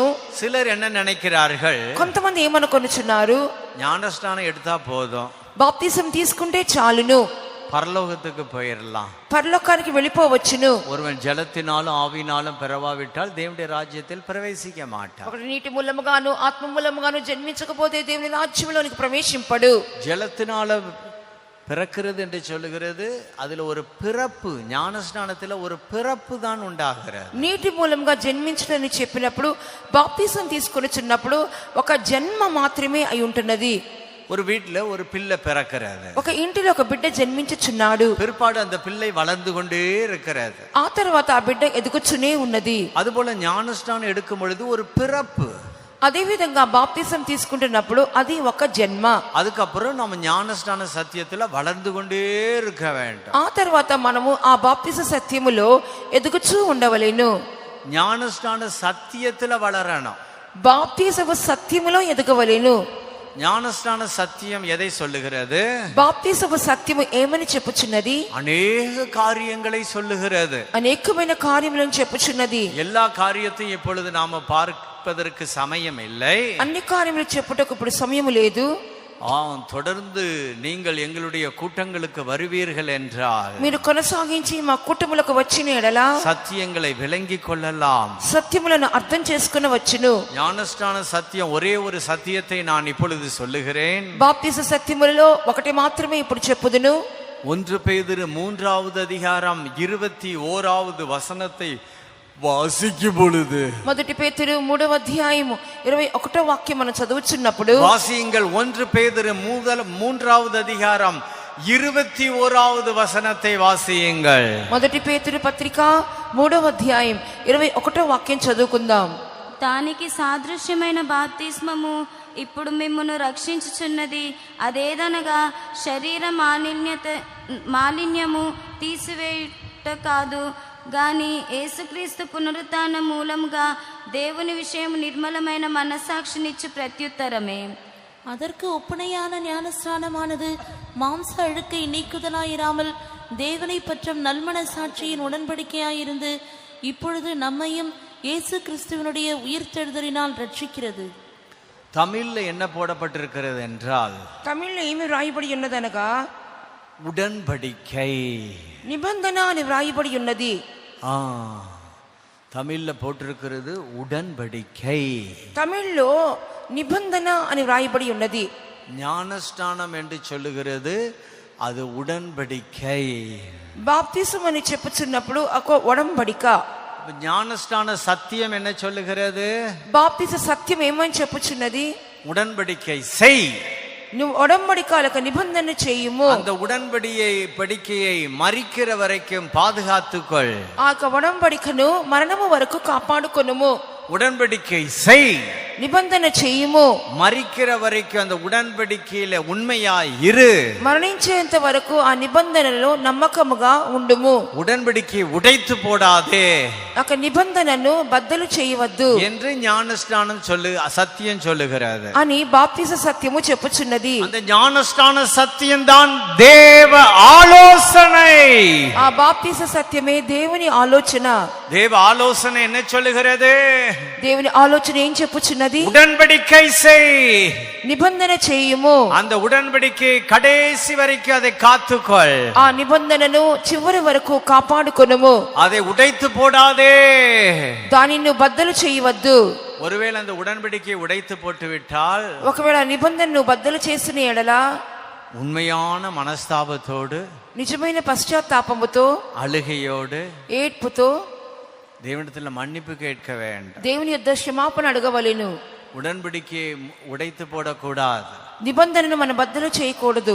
ஞானஸ்நானம் என்ன சொல்லுகிறது? బాప్తిస్మం ఏం చెప్పుచున్నది? உடன்படிக்கை செய். నిబంధనను చేయుము. அந்த உடன்படிக்கையில உண்மையா இரு. ఆ నిబంధనలో నమ్మకముగా ఉండుము. உடன்படிக்கை என்றால் என்ன? నిబంధన అనగానేమి? உடன்படிக்கை பற்றி நம்ம சில காரியங்களை பார்க்கிறோம். మన నిబంధన గురించి కొన్ని కార్యములను చూస్తున్నాము. அதான் நான் உங்களுக்கு ஏற்கனவே சொன்னது போல, అదే నేను ముందుగానే మీతో చెప్పిన విధముగా எல்லா சத்தியங்களையும் நாம் ஒரே நாள்ல பார்க்க முடியாது. సత్యములన్నీ కూడా మనం ఒకే దినమందు మనం నేర్చుకునలేము. நீங்கள் தொடர்ந்து எங்களுடைய கூட்டங்களுக்கு வாருங்கள். మీరు కొనసాగించి కూటములకు రండి. அப்ப உடன்படிக்கை என்று சொல்லும் பொழுது, నిబంధన అని చెప్పుచున్నప్పుడు நாம் யோபின் புஸ்தகம் 31வது அதிகாரம் 1வது வசனத்தை வாசிக்கும் பொழுது, యోబు గ్రంథము 31వ అధ్యాయము మొదటి వాక్యం చదువుకుంటున్నప్పుడు, யோபின் புஸ்தகம் 31வது அதிகாரம் 1வது వసనத்தை వాసియంగల్. యోబు గ్రంథము 31వ అధ్యాయము మొదటి వాక్యాన్ని చదువుకుందాం. నేను నా కన్నులతో నిబంధన చేసుకొంటిని, కన్యకను నేనేలాగు చూచుదును. என் கண்களோடு உடன்படிக்கை பண்ணின நான் கண்களோடு உடன்படிக்கை நாம் பண்ண வேண்டும். కన్నులతో నిబంధన చేయవలెను. உடன்படிக்கை செய் என்று ஞானஸ்நான சத்தியம் சொல்லுகிறது. బాప్తిసం తీసుకుంటున్నప్పుడు నిబంధన చేయుము అని బాప్తిసం సత్యములో చెప్పబడుచున్నది. நாம் எல்லாரும் கிட்டத்தட்ட ஞானஸ்நானம் எடுத்திருப்போம் இல்லையா? మనమందరము దాదాపు బాప్తిసాన్ని పొందిన వారమే కదా. ஞானஸ்நானம் எடுத்தவங்க எல்லாம் ஒரு அல்லேலூயா சொல்லுங்க. బాప్తిసం తీసుకున్న వారందరూ హల్లెలూయా చెప్పండి. ஹல்லேலூயா! கர்த்தருடைய பரிசுத்த நாமம் மகிமைப்படுவதாக. దేవుని పరిశుద్ధమైన నామం మహిమపరచబడును గాక. ஞானஸ்நான சத்தியம் என்ன சொல்லுகிறது? బాప్తిస సత్యం ఏమని చెప్పుచున్నది? உடன்படிக்கை செய். నిబంధన చేయుము. அந்த உடன்படிக்கையை கடைசி வரைக்கும் காத்துக்கொள். ఆ నిబంధనను చివరి వరకు కాపాడుకొనుము. எதுல உடன்படிக்கை செய்யணும்? దేంట్లో మనం నిబంధన చేయవలెను? இப்பொழுது நாம் என்ன வாசிக்க கேட்டோம்? ఇప్పుడు మనం ఏమి చదవగా విని ఉన్నాము? கண்களோடு உடன்படிக்கை செய்ய வேண்டும். నీ కన్నులతో నిబంధన చేయుము. கண்ணுல உடன்படிக்கை செய்யணும். కన్నులతో నిబంధన చేయవలెను. என்ன உடன்படிக்கை செய்யணும்? கண்ணுல కంటితో ఏమని నిబంధన చేయవలెను? நான் தேவையில்லாததை பார்க்க மாட்டேன். అక్కర్లేనిదంతా నేను చూడను. இந்த நாட்கள்ல எல்லாருடைய கையிலையும் செல்போன் இருக்கிறது. ఈ దినముల్లో అందరి చేతుల్లో సెల్ ఫోన్స్ కనబడుచున్నవి. செல்போன் யூஸ் பண்ணலாம், தப்பு கிடையாது. సెల్ ఫోన్ ఉపయోగించటం తప్పు కాదు. செல்போனை நாம் உபயோகிக்கலாம். సెల్ ఫోన్ మనం ఉపయోగించుకొనవచ్చును. ஆனால் செல்போன்ல தேவையில்லாததை பார்த்தால், కానీ సెల్ ఫోన్ లో అవసరం లేనిది చూచినట్లయితే, ஞானஸ்நான உடன்படிக்கை, ஞானஸ்நானம் என்ன சொல்லுகிறது? బాప్తిసం ఏం చెప్పుచున్నది? உடன்படிக்கை செய். నిబంధన చెయ్యి. கண்களோடு உடன்படிக்கை செய். నీ కన్నులతో నిబంధన చేయుము. கண்களோடு என்ன உடன்படிக்கை செய்யணும்? నీ కన్నులతో ఏమి నిబంధన చేయవలెను? செல்போன்ல தேவையில்லாததை நான் பார்க்க மாட்டேன். సెల్ ఫోన్ లో అనవసరమైన కార్యములను నేను చూడను. அனாவசியமான காரியத்தை செல்போன்ல பார்க்க மாட்டேன். అనవసరమైన కార్యములను నేను సెల్ ఫోన్ లో చూడను. செல்போன்ல அருவருப்பான காரியத்தை பார்க்க மாட்டேன். సెల్ ఫోన్ లో అసహ్యమైన కార్యములను నేను చూడను. முன்பெல்லாம் சினிமா பார்க்கணும்னா தியேட்டருக்கு போகணும். ముందంతా సినిమాలు చూడాలంటే థియేటర్ కి వెళ్ళాలి. இப்ப எல்லாருடைய பாக்கெட்லயும் ஒரு சினிமா தியேட்டர் இருக்கிறது. ఇప్పుడు అందరికి జేబుల్లో థియేటర్ ఉంటున్నది. அதான் செல்போன். అదే సెల్ ఫోన్. அப்ப ஞானஸ்நான உடன்படிக்கை என்ன சொல்லுகிறது? మరి బాప్తిసం యొక్క నిబంధన ఏం చెప్పుచున్నది? நான் செல்போன்ல சினிமா பார்க்க மாட்டேன், నేను సెల్ ఫోన్ లో సినిమా చూడను என்று உடன்படிக்கை செய். అలాగ నిబంధన చేయము. கண்களோடு உடன்படிக்கை செய். కన్నులతో నిబంధన చేయము. சிலர் சினிமா பார்க்க மாட்டாங்க செல்போன்ல. కొంతమంది సెల్ ఫోన్ లో సినిమాలు అయితే చూడరు గాని ஆனா சினிமா ஜோக்ஸ் பார்ப்பாங்க, సినిమా జోకులు చూస్తారు. சிலர் அப்படி சொல்லி இருக்கிறாங்க. అలా కొంతమంది చెప్పి ఉన్నారు. சிலர் என்ன சொல்றாங்க? ఇంకా కొంతమంది ఏం చెప్పుచున్నారు? நாங்க செல்போன்ல சின்ன சின்ன வீடியோ, ஸ்மால் வீடியோ, ஷார்ட்ஸ் பார்ப்போம். మేము సెల్ ఫోన్ లో చిన్న చిన్న వీడియోలు, షార్ట్స్ చూస్తున్నాము. சிலர் அப்படி சொல்லுகிறாரு. కొంతమంది అలా చెప్పుచున్నారు. நாங்கள் ஷார்ட்ஸ் பார்ப்போம், మేము షార్ట్స్ చూస్తున్నాము, சின்ன வீடியோ பார்ப்போம், చిన్న వీడియోలు చూస్తున్నాము, காமெடி பார்ப்போம், కామెడీ చూస్తున్నాము. ஞானஸ்நான சத்தியம் என்ன சொல்லுகிறது? అయితే బాప్తిస సత్యం ఏం చెప్పుచున్నది? கண்களோடு உடன்படிக்கை பண்ணு, కన్నులతో నిబంధన చేయము. செல்போன்ல காமெடி பார்க்க மாட்டேன் என்று கண்களோடு உடன்படிக்கை பண்ணு. సెల్ ఫోన్స్ లో కామెడీలు చూడమని చెప్పి నిబంధన చేయము. அருமையானவர்களே, தேவனுடைய ஆலோசனை என்ன சொல்லுகிறது? దేవుని ఆలోచన ఏం చెప్పుచున్నది? ஞானஸ்நானம் என்று சொல்லுகிறது தேவனுடைய ஆலோசனை. బాప్తిసం అనగా దేవుని యొక్క ఆలోచన. தேவனுடைய ஆலோசனை என்ன சொல்லுகிறது? ఆ దేవుని సంకల్పం ఏమని చెప్పుచున్నది? கண்களோடு உடன்படிக்கை பண்ணு, కన్నులతో నిబంధన చేసుకొనుము. செல்போன்ல தேவையில்லாததை பார்க்காதே, సెల్ ఫోన్ లో అవసరం లేనివి చూడవద్దు என்று சொல்லுகிறது. అలా ఆ విధంగా చెప్పుచున్నది. நாம் எப்படி நம்மை ஆராய்ந்து பார்ப்போம்? మనలో ఎలాగున్నామో పరిశీలించి చూచుకునేదము. நம்ம செல்போனை எப்படி உபயோகிக்கிறோம்? మన సెల్ ఫోన్ ఎలాగో ఉపయోగించుచున్నాము? தேவையில்லாததை பார்க்கிறோமா? అవసరం లేనిది చూచుచున్నామా? கண்களோடு உடன்படிக்கை பண்ணி இருக்கிறோமா? కన్నులతో నిబంధన చేసి ఉన్నామా? ஆராய்ந்து பார்த்து நன்றாக உடன்படிக்கை பண்ண வேண்டும். పరిశీలన చేసుకుని చూచుకొని బాగా నిబంధన చేసేదము. அப்படி என்றால் தான் நம்முடைய முடிவு நன்றாக இருக்கும். అప్పుడు మాత్రమే మన ముగింపు బాగుగా ఉండును. இல்லாவிட்டால் முடிவு நன்றாக இருக்காது. లేనట్లయితే మన ముగింపు బాగుగా ఉండదు. தற்காலத்துல எல்லாம் நன்றாக இருக்கும், ప్రస్తుతము సమస్తమును బాగుగా ఉండును, எல்லாம் நல்ல விதமா போய்கிட்டு இருக்கு, అన్ని కూడా బాగుగా ముందుకు సాగుచునే ఉండును. ஆனா முடிவு சாகும் பொழுது, அதை மறிக்கும் பொழுது பரலோகத்துக்குள்ள போக முடியாது. కానీ ముగింపులో మనం చనిపోవచ్చున్నప్పుడు పరలోకమునకు వెళ్ళలేము. ஆகையால் தேவனுடைய ஆலோசனைக்கு நாம செவி கொடுப்போமாக. అందువల్ల దేవుని ఆలోచనకు చెవియొగ్గెదము గాక. கர்த்தருடைய பரிசுத்த நாமம் மகிமைப்படுவதாக. దేవుని పరిశుద్ధమైన నామమునకు మహిమ కలుగును గాక. நம்முடைய கண்களோடு உடன்படிக்கை பண்ண வேண்டும். మన కన్నులతో మనం నిబంధన చేయవలెను. பிசாசு பல காரியங்களை காட்டுவான், సాతాను పలు కార్యములను చూపించును.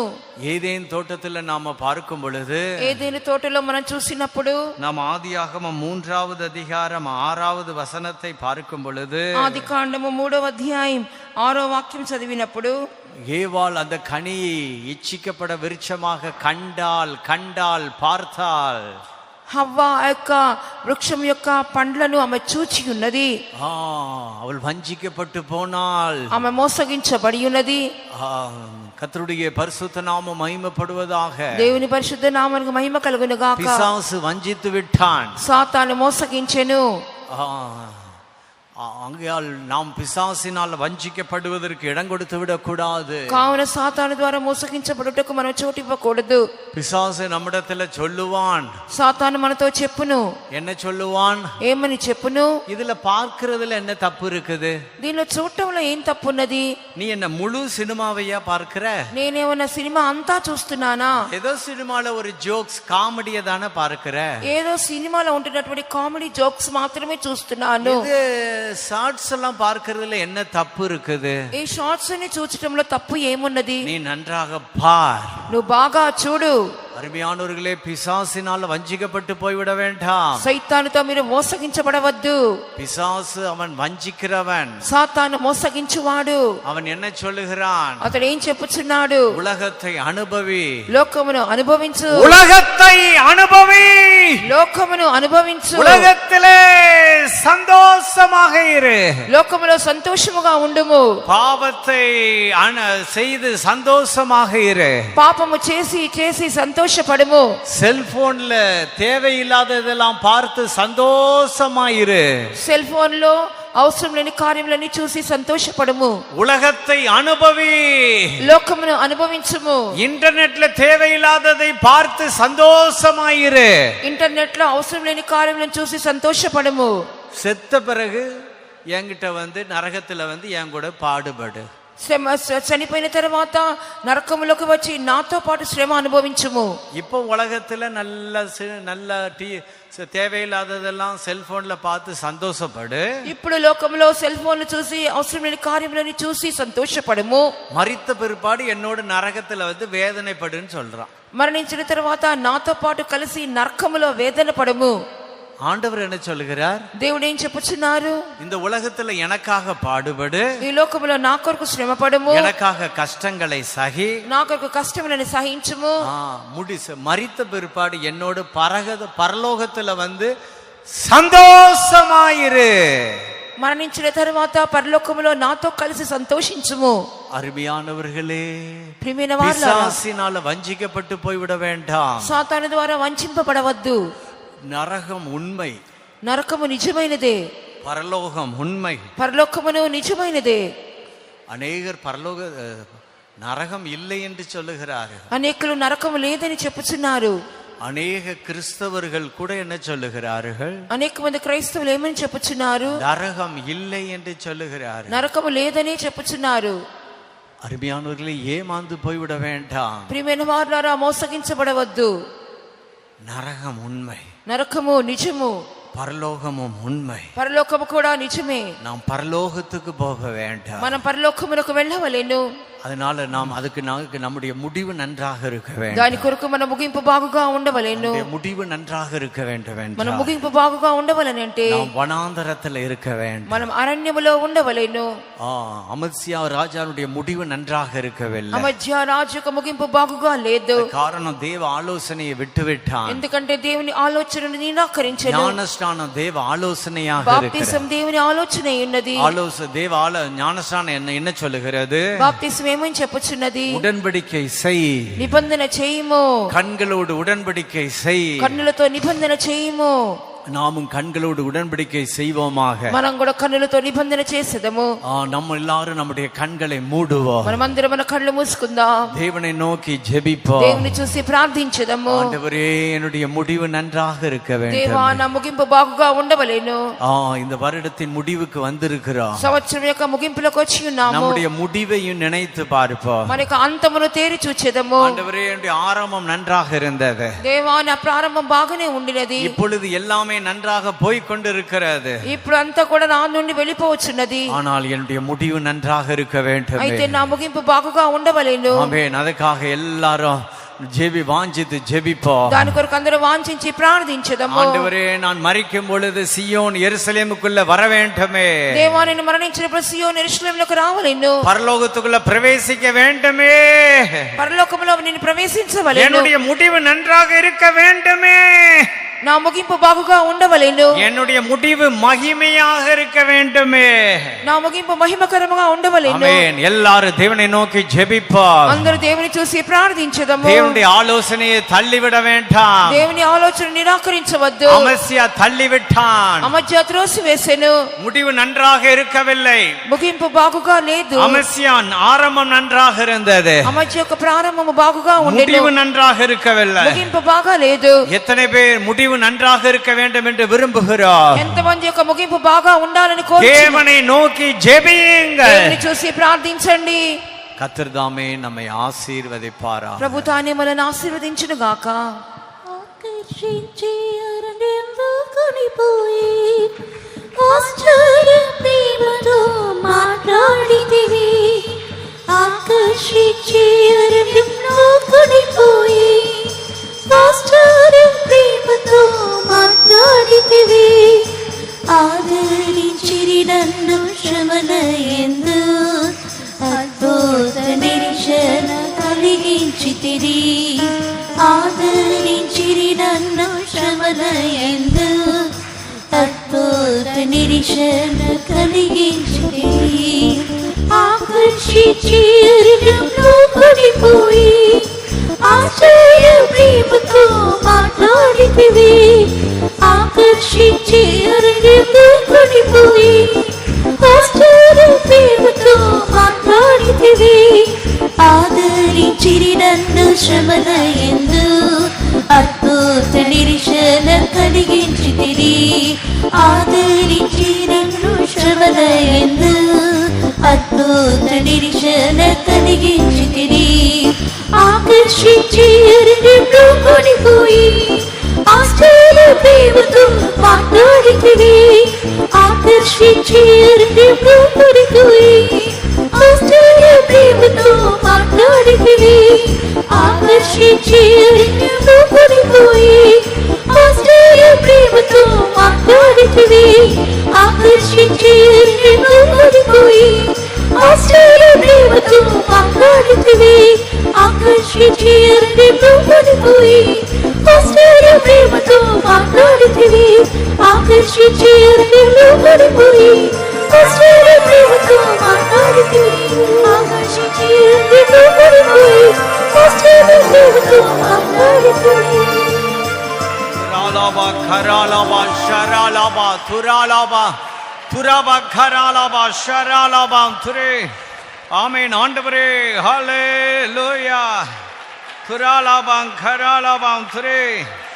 ஆமென் ஹல்லேலூயா. துராபா கராலாபா துராபா கராலாபா ஷராலாபா துரே. ஹல்லேலூயா ஹல்லேலூயா. துரபா கராலாபா ஷராலாபா துராங்கராலாபா துராங்கராலாபா ஷராலாபா துரே. அருமையானவர்களே, தேவன் நம்மை நயங்காட்டி வனாந்தரத்துக்கு கொண்டு வருகிறார். నిజముగానే దేవుడు మనను ఆకర్షించి అరణ్యములకు తీసుకుని వచ్చుచున్నారు. வனாந்தரத்தில் இருந்தால் தேவன் நம்மோடு கூட இருப்பார். అరణ్యములో ఉంటున్నప్పుడు దేవుడు మనకు తోడై ఉంటున్నారు. வனாந்தரத்தில் இருப்போம் என்றால் நம்முடைய முடிவு நன்றாக இருக்கும். అరణ్యములో ఉంటున్నప్పుడు మన ముగింపు బాగుగా ఉండును. நம் முடிவிலே மரணத்திலே பரலோகத்திலே புதிய எருசலேம் சீயோனிலே பிரவேசிப்போம். మన ముగింపులో మరణములో పరలోకములో సియోనులో యెరూషలేములో ప్రవేశించుదుము. கர்த்தர் நமக்கு எல்லாருக்கும் நல்ல ஒரு மகிமையான முடிவை தரும்படியாக நாம் எல்லாரும் கர்த்தரை ஸ்தோத்திரம் பண்ணுவோம். మనందరికీ కూడా దేవుడు ముగింపులో ఒక మంచి ముగింపు దయచేసినట్లుగా అందరము దేవుని స్తోత్రించుదాము. தோத்ராம் தோத்ராம் தோத்ராம் தோத்ரா தோத்ரா தோத்ரா. கர்த்தர் இந்த காலை ஆராதனை ஆசீர்வதித்தார், நம்மை ஆசீர்வதித்தார். தொடர்ந்து நம்மை ஆசீர்வதிக்க வேண்டும். தொடர்ந்து இந்த கன்வென்ஷனை கர்த்தர் ஆசீர்வதிக்க வேண்டும். దేవుడికి ఉదయకాల ఆరాధన ఆశీర్వదించున్నారు, మళ్ళీ ఆశీర్వదించున్నారు, ఈ కన్వెన్షన్ ఆశీర్వదించున్నారు. కొనసాగించి దేవుడి కన్వెన్షన్ కూడా ఇంకనూ ఆశీర్వదించవలెను. மதியம் காத்திருப்பு கூட்டத்தை ஆசீர்வதிக்க வேண்டும். మధ్యాహ్నం కనిపెట్టు కూటమి ప్రభు ఆశీర్వదించవలెను. மாலை 5:45 மணிக்கு ஆரம்பமாகிற சுவிசேஷ கூட்டத்தை ஆசீர்வதிக்க வேண்டும். సాయంత్రము 5:30 గంటకు ప్రారంభించబడనయున్న సువార్త కూటమిని ప్రభు ఆశీర్వదించవలెను. இன்று இரவு 10 மணிக்கு காத்திருப்பு கூட்டத்தை ஆசீர்வதிக்க வேண்டும். ఈ రాత్రి 10 గంటలకు కనిపెట్టు కూటమిని దేవుడు ఆశీర్వదించవలెను. தொடர்ந்து கன்வென்ஷனை ஆசீர்வாதமாக்கி தரும்படியாக கர்த்தரை ஸ்தோத்திரம் பண்ணுவோம். కొనసాగించి దేవుడు కన్వెన్షన్ ఆశీర్వదించినట్లుగా దేవుని స్తోత్రించుదాము. தோத்ராம் தோத்ராம் தோத்ராம் தோத்ராம்.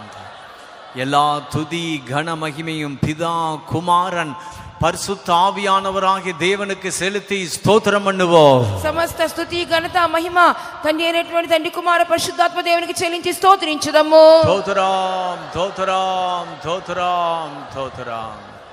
ஜெபம் பண்ணுவோம். మహాపరిశుద్ధుడైన తండ్రి యేసయ్య, నీ పరిశుద్ధ నామమునకు ప్రభువా కోటాను కోట్ల స్తుతులు స్తోత్రములు చెల్లించుచున్నాము తండ్రి. నీకు స్తోత్రములయ్యా. నిజముగానే ప్రభా మమ్మల్ని సజీవుల లెక్కలో ఉంచి ప్రభా ఈ సంవత్సరం అందు కూడా ప్రభా ఈ కన్వెన్షన్ చూచుటకు ప్రభా ఈ కన్వెన్షన్లో పాలు పొందుటకు మాకు ఇచ్చినటువంటి సదవకాశము కొరకు ప్రభా నీకు లెక్కలేని స్తుతులు స్తోత్రములు చెల్లించుచున్నాము తండ్రి. నీకు స్తోత్రమయ్యా. నిన్నటి దినం కూటమును ఆశీర్వదించున్నా ప్రభా. ఈ ఉదయకాలం అందు కూడా ఉదయకాలం బైబిల్ స్టడీ దీవించున్నాం. ఉదయ ఆరాధన కూడా ప్రభా తండ్రి ఆది నుంచి అంత వరకు భారం వహించి నడిపించి ఆశీర్వదించినందుకు స్తోత్రం చెల్లిస్తున్నాం ప్రభువా. పాటల మూలంగా మహిమ పొందించుకున్నావు ప్రభువా. నీకు స్తోత్రం. నువ్వు లేపిన సాక్ష్యముల కొరకు కొరకు స్తోత్రం ప్రభా. వారి సాక్ష్యంలో చెప్పిన కార్యములన్నీ కూడా ప్రభా తండ్రి వాళ్ళ కార్యములన్నీ నెరవేర్చమని వేడుకొనిచున్నాం దేవా. నీకు స్తోత్రములయ్యా. ఈ ఉదయ కాలమందు మాతో మాట్లాడిన వాక్యం ద్వారా మాట్లాడే మంచి మాటలన్నిటి కొరకు స్తోత్రం చెల్లిస్తున్నాం దేవా. అయ్యా మమ్మల్ని ప్రభా తండ్రి ఆకర్షించి అరణ్యంలోకి తీసుకుని వచ్చి దానితో ప్రేమగా మాట్లాడుతున్నని సెలవిచ్చున్నా ప్రభా.